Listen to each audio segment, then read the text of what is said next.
Hi, and welcome to episode 25 of Stuff of the Week. Wow, 25 episodes of me yakking about the random stuff I've read or watched or added to my collections or places I went during the past week. Huh. 28 if you count the three Stuff of the Month style videos I made in October, November, and December of 2025, but I don't count those.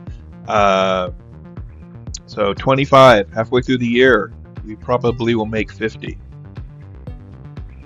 Maybe. Who knows? But let's get started, shall we? First of all, I don't know what trickster god I raised the ire of in June. I mean, we knew Sam was going and he passed, and we knew that, and Libby's passing wasn't that. But we got a flat tire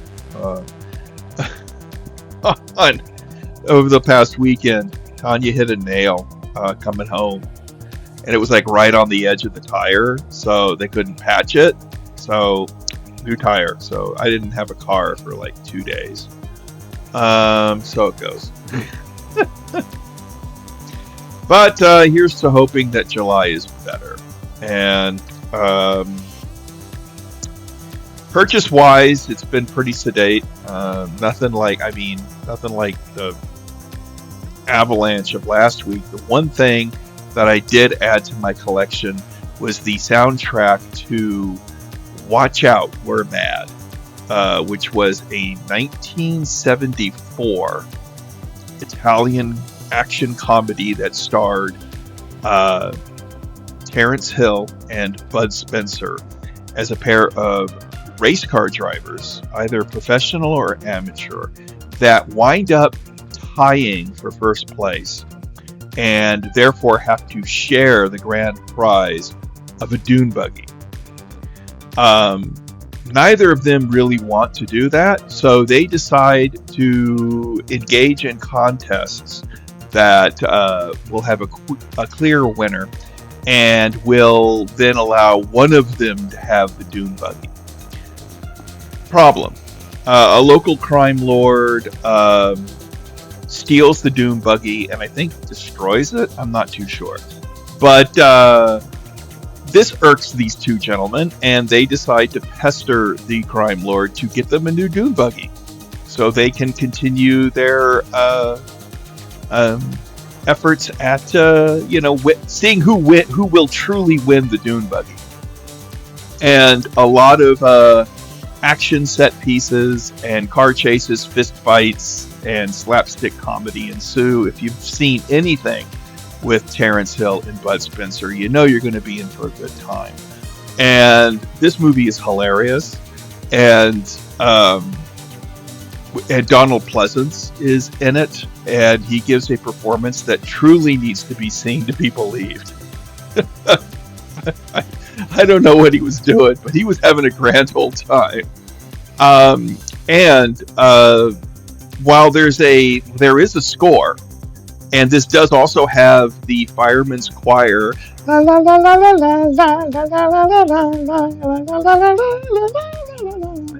If you've seen the movie, you know this scene.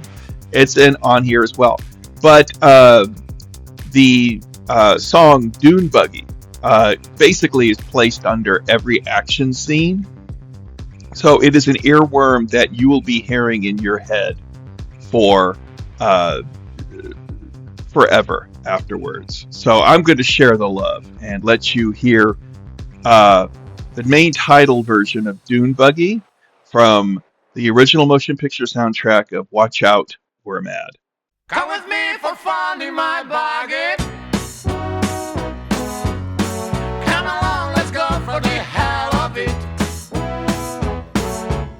See the faces round and round looking. Wonder if they'd like to come for a ride. I'll bet you anything.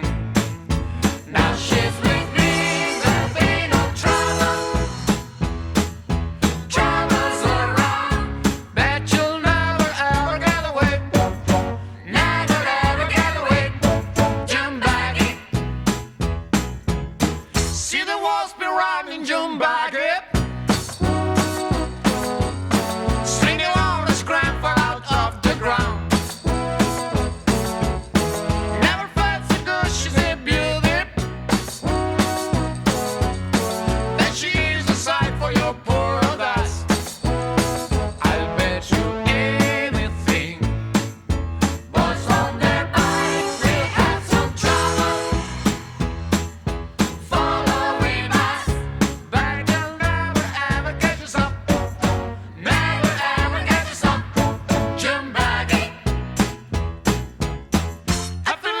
king in my pocket.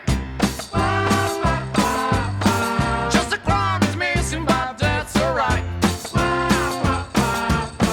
Come on, people, come on, my pocket. Come and feel the power of a starry night.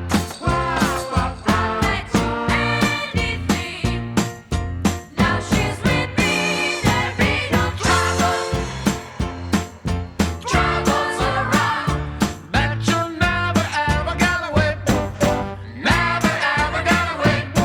Jump back in. I feel like a king. I feel like a king in my pocket. Just a crown is missing, but that's alright. Come on, people, come on, my pocket. Come and feel the power of a starry night. I feel like a king in my pocket. Just a crown is missing, but that's alright. Come on, people, come on, my pocket. Come and feel the power of a starry night.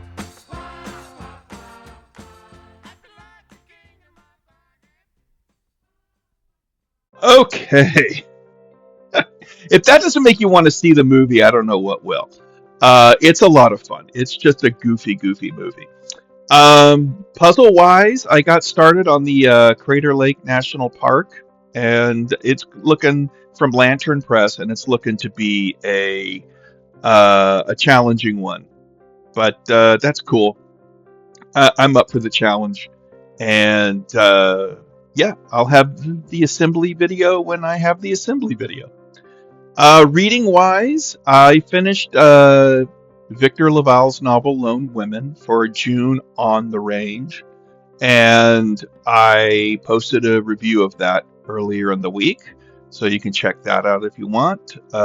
Short version of that review, it's an excellent weird western and well worth your time reading, and I give it a very high recommendation. The only other reading I got done, despite having vacation time and everything, we were just too busy. I read 2 stories from the Weird Women anthology. First was one called The Giant Wisteria, which was written by Charlotte Perkins Gilman, who is probably most famous for her short story The Yellow Wallpaper, and her 1950 novel Herland, or Herland, Herland, Herland.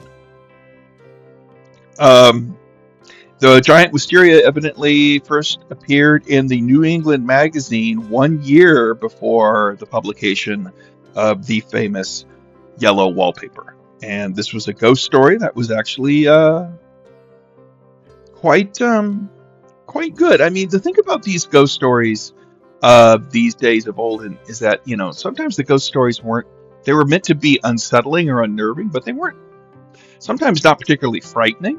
Sometimes, as I said before, as I think I've said in other times, a lot of 19th century and even 20th century ghost stories, they're structured like mysteries. You know, who's haunting, or why haunting. You know, how do you resolve, that? And that's the kind of the formula of a ghost story. And both of these stories were really fine examples of that 19th century storytelling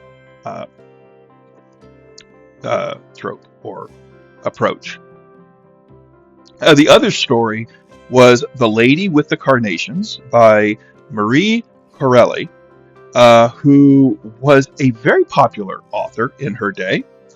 She actually outsold her contemporaries, who were Rudyard Kipling and Sir Arthur Conan Doyle. She was so popular that she even appeared on postcards, and her first novel was A Romance of Two Worlds. Corelli lived for 40 years with a female companion, Bertha Vire, to whom she dedicated several books. Oh man, imagine that. having a roommate for 40 years and dedicating books. Anyway, the Lady Incarnation is the Lady with the Carnations is a story about a woman that is bewitched or haunted by a painting that is hanging in the Louvre, and it was quite good. Some aspects of the story might come across as contrived to contemporary readers, but there may have been plot machinations that I didn't quite pick up because of what to me feels like the antiquated language. I mean, it's the 19th century, so there's a lot of verbosity that post Hemingway, post Raymond Chandler, post Dashiell Hammett that you don't really you don't get that much anymore, or at least in the stuff that I'm reading. But it was a very good, touching story, and the next story coming up, I'm looking forward to reading is going to be The Werewolf by Clemens Hausman, and I thought that was really kind of ironic that Robert Eggers' trailer, the trailer for Robert Eggers' new film, Werewolf, which will be opening on Christmas this year, dropped just as I was about to read The Werewolf. But that is a subject for probably next week.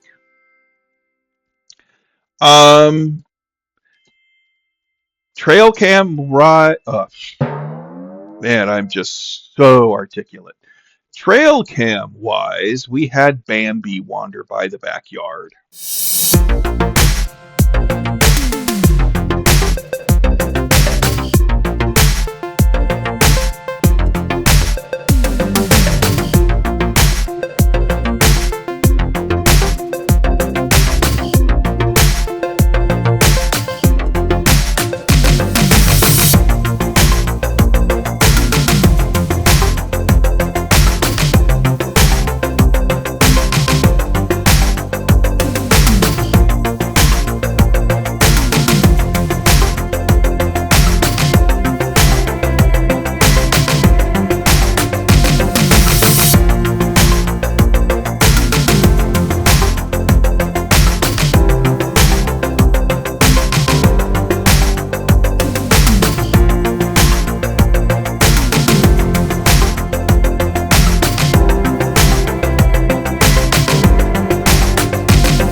Okay, viewing wise, I watched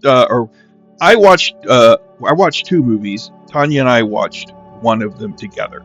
The one that I watched on my own was what year? It was 1973 film from Paul Naschy and Javier Aguirre. I think.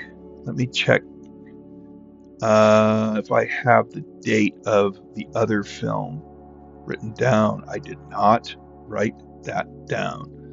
But this might have been their follow-up to Count Dracula's Great Love, or it might have been made before. I didn't double-check those dates, but that's okay. But Hunchback of the Morgue is one of Paul Naschy's most renowned performances in his film. He does give a really, really just a splendid performance as Gotho, the Hunchback, the titular Hunchback of the Morgue.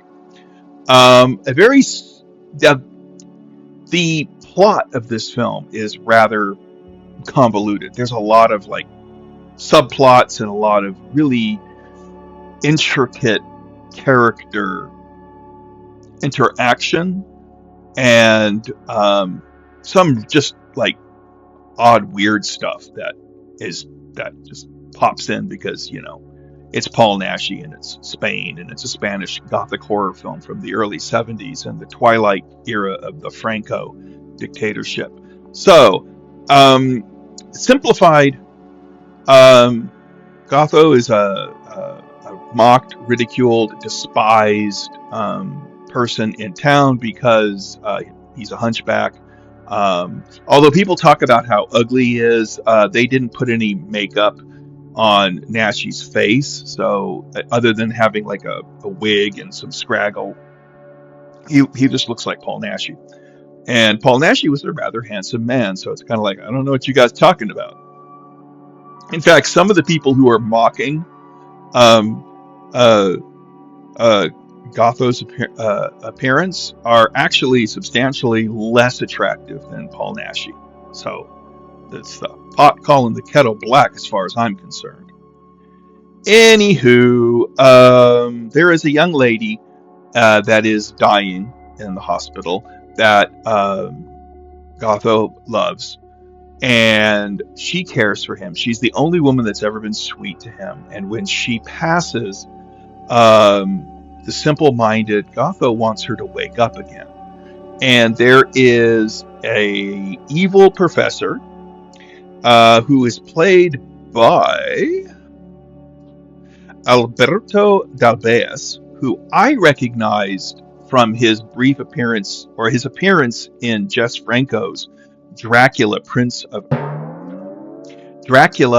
Prisoner of Frankenstein from 1972. He played Jonathan. I think he played Van Helsing or Harker.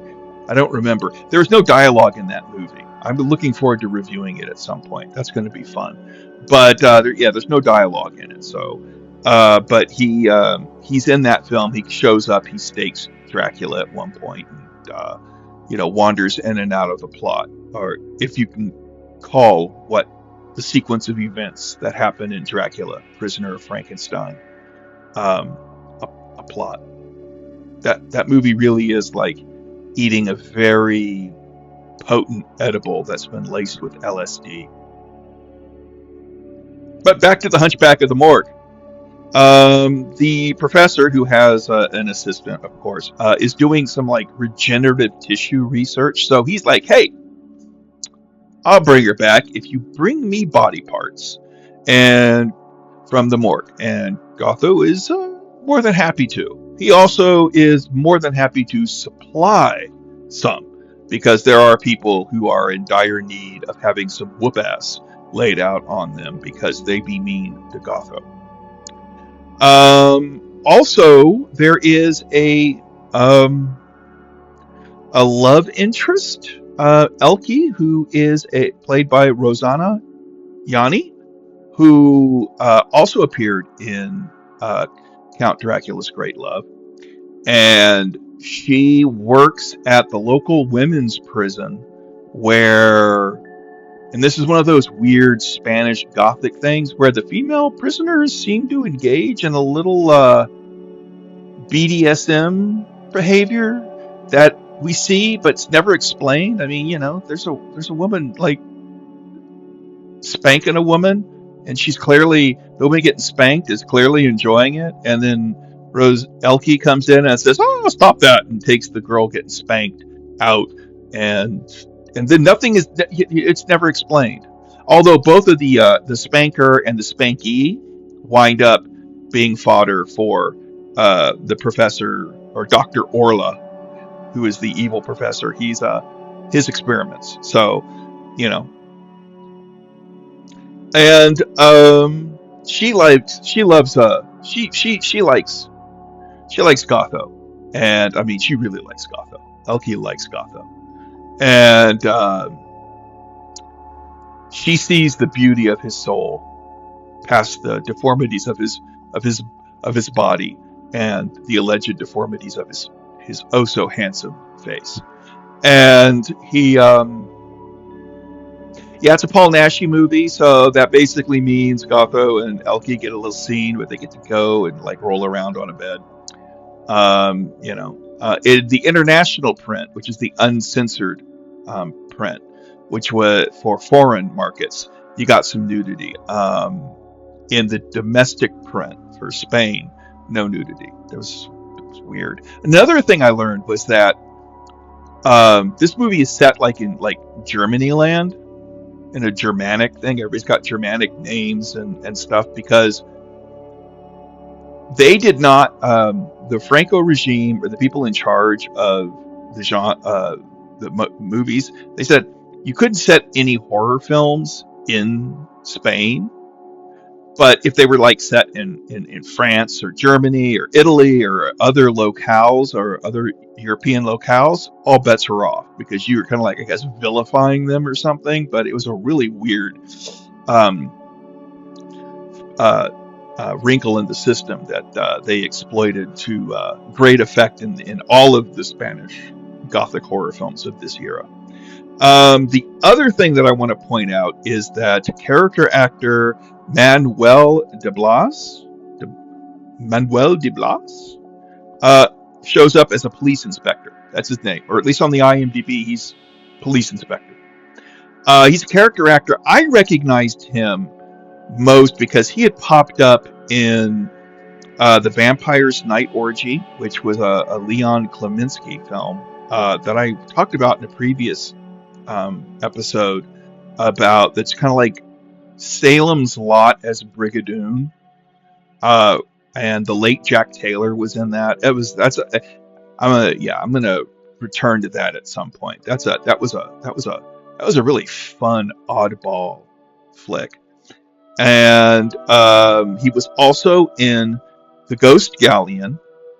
And while looking at his IMDb credits to make sure that I had that right, I learned out he was also in Watch Out, We're Mad. So it ties back to my soundtrack. So woohoo! I just love that. Yeah, this was just really, it's Spanish Gothic horror. It's Paul Naschy, so it's a love letter to the universal horror films of the 40s and 30s and 40s, and he just and again, his performance in this was just top notch. Even if you watch it, I think any version of a Paul Naschy movie, I think he was dubbed. So even if you watch it in Espanol, I think he's dubbed because his voice was considered too thin.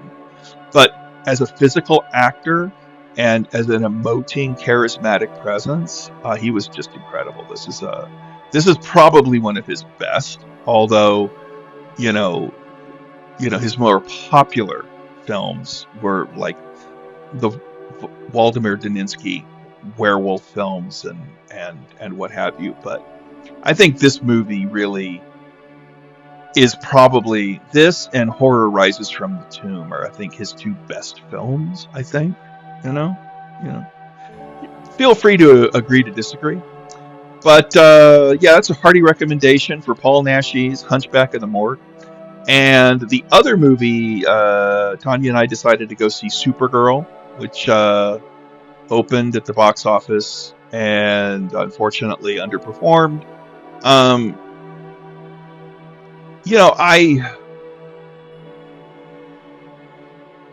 I enjoyed it, but my patience was tested.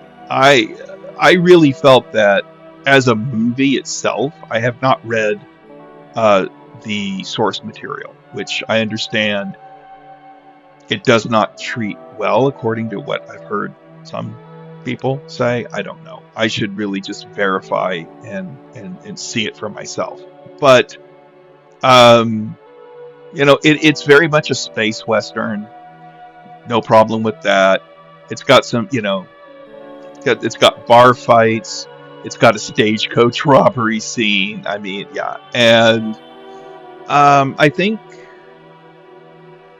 it's got some solid performances. and some nice action scenes. But I just think that the maybe it's the direction. Maybe Craig Gillespie was just not the director for this project. But this one felt like a chore to sit through for me. I just was kind of like watching it, and it just didn't feel unique. There was a certain lack of energy to it that I thought. I was just kind of sitting there, and when we were left, I was just like, that's all right. But I'm kind of getting bored with superhero movies. It's been a while, and this really felt like, it was decent mid-tier Marvel in Phase 2. But that was 10 years ago. And yeah, I think it should have just been, it could have been more, but it wasn't, which is unfortunate. And, I'm sad that it's not doing as well as the hope had been, but, there,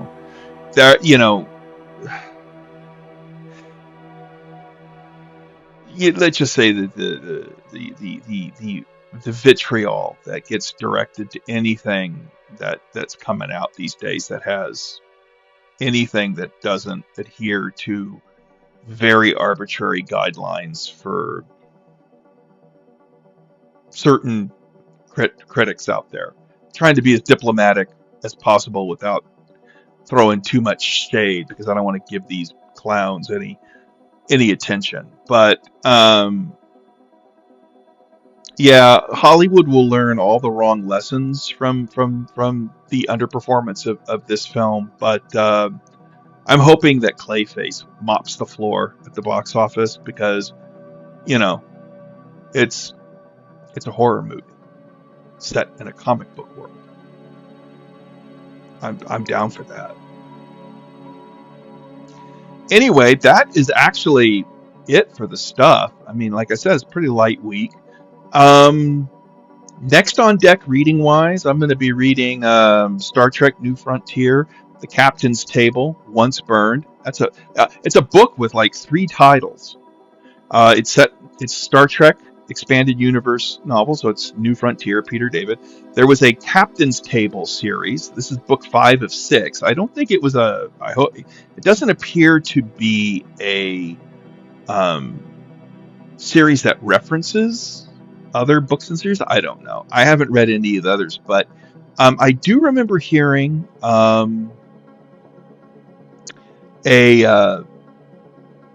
think it was an interview with the late Peter David, where he talked about the that this particular era of the Star Trek media tie-in novels, and and this was like 1998, I think. But that the editor in charge at Pocket Books was really big on like serialized storytelling. So the Captain's Table, and there were others. And the first few Star Trek New Frontier novel, the first 4 are actually one novel that's broken up into 4 mini chapters, a la like The Green Mile. And I don't know if that really, I don't know if it worked or proved popular, but I really like the New Frontier books. I've read almost all of them. There's only like a few that I have yet to read. And now that Peter's no longer with us, this might be the last full book. But I'm looking forward to reading it. And also I like that, if you look, you can see that, Peter David's in there in the background. So, and the other book is a nonfiction book called The Roads to Rome, which I got at the gift store at the Colosseum in Rome. I was kind of dismayed that they didn't have any Godzilla sleeping inside the Colosseum merch there. I'd have to, but I do have a Colosseum thing, and around here I have a little like Godzilla that I'm gonna put inside of it. I got it right here. This is what it is, but I'm gonna put a little somewhere around here in a box as I organize this disheveled pit that is my lair. I'm going to put a little Godzilla in there because that's his nap bed. But this is a book about the highway system of the Roman Empire, because the old medieval proverb, "All roads lead to Rome," is also true. Today's European roads still follow the networks of the ancient empire, stitching together our histories and continuing to inspire our imaginations. So, this sounded interesting. I like this kind of approach to history. So I'll be looking forward to that. Another thing I noticed was that I'm almost done with this handy dandy notebook. I spilled some coffee on my handy dandy notebook this morning, but I'm getting down to the last few pages. So that means a new handy dandy notebook will be showing up probably before August or by August. I've got like a lot of writers, or wannabe writers, or people who want to. That I just seem to get a lot of handy dandy notebooks. So I've got this stack of handy dandy notebooks here. See, ha ha ha. And I'm gonna talk about this stuff because I want to. This is the next handy dandy notebook it's Operation Mincemeat notebook I got at the gift store merch station in New York when we went and saw it on Broadway, and that's a great show. Oh man, it's a great show. I love this is you know this is not this is because there's the gag in the thing where it's like, I don't want any half-assed ideas or half-arsed ideas. I'm like, no, these are whole-arsed ideas. So I'll have I'll put the number 3 here, because as you can see on this handy dandy notebook, I got a little number there. And there was also, I should just take this out. Where is it? It's in here somewhere. These are all the stickers I accumulate to put on the pages. They had stickers for Operation Mincemeat as well. So that means Operation Mincemeat's going to get have Operation Mincemeat stickers inside it, in addition to the all the various gag stickers and whatnot that I pick up on my travels, and whenever I go to Monsterpalooza and I buy like dozens of stickers. I have 3 handy dandy notebooks that I have kind of like been scribbling in and keeping notes in. This one also, I got to make a note of this, has Daveed Diggs' autograph in it, because in 2017 I went to Worldcon in Helsinki, Finland, and because I was on a writing excuses retreat, and it was tied in with Worldcon, and I got to meet him and talk to him and get his autograph and that. So I want to make sure I keep that. And these two, these two that I've been utilizing. And then here, this is another one I got on Broadway. I got it at the John Booth Theater. It's from John Proctor's The Villain. I Contained Frickin' Multitudes. That's a great play, by the way. That is such a good play. And I think, if you get a chance to see it, you should see it. Also, Kisses from Transylvania, which is one I picked up in Romania, obviously. I don't like wire-bound notebooks all that much, but this is what they had, and it's Godzilla, and I got this. I think I got this at the Godzilla Hotel, or not the Godzilla Hotel, but it's the one in Tokyo. I got it there. I've shared this, the Haunted Mansion, glow in the dark, or black page, white pen. Here's one I got from the Winchester Mystery House. Istanbul, because it's got a cat on the. This is the bridge that crosses the Bosphorus, and somebody evidently fishing in the Bosphorus. People also swim in the Bosphorus. This is one I got from Half Price Books. It's the USS Enterprise from Star Trek: The Next Generation. I've shown this one in a previous. It's the one I got at the Paris Hotel and Casino in Vegas. And again, this is the one I got from Epic Universe, Frankenstein Manor in Orlando. And then we have this one I got at Horror Unleashed. And then there's this one. I don't know where this one came from. And then there's this one. I don't know where this one came from. Probably Tanya. Eye Health. And then, this one, because kitties. I got it at Michael's. I think. I don't know why I got this because it had a kitty. And yeah. So as you can see, I don't have nearly enough notebooks to keep notes and keep track of all the stuff I read and watch and think and travel. But those are my handy dandy notebooks. Just do that. So I've talked about the soundtrack.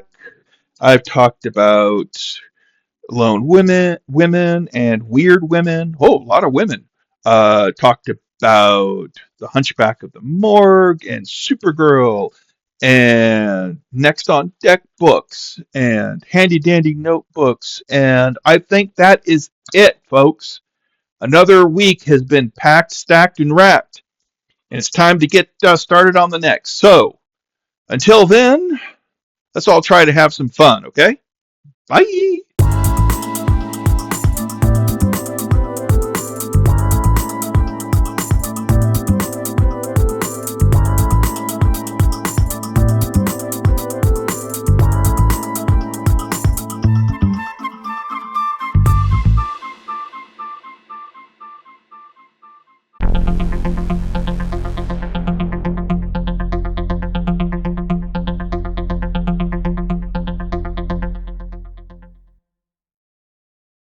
Enough is never enough.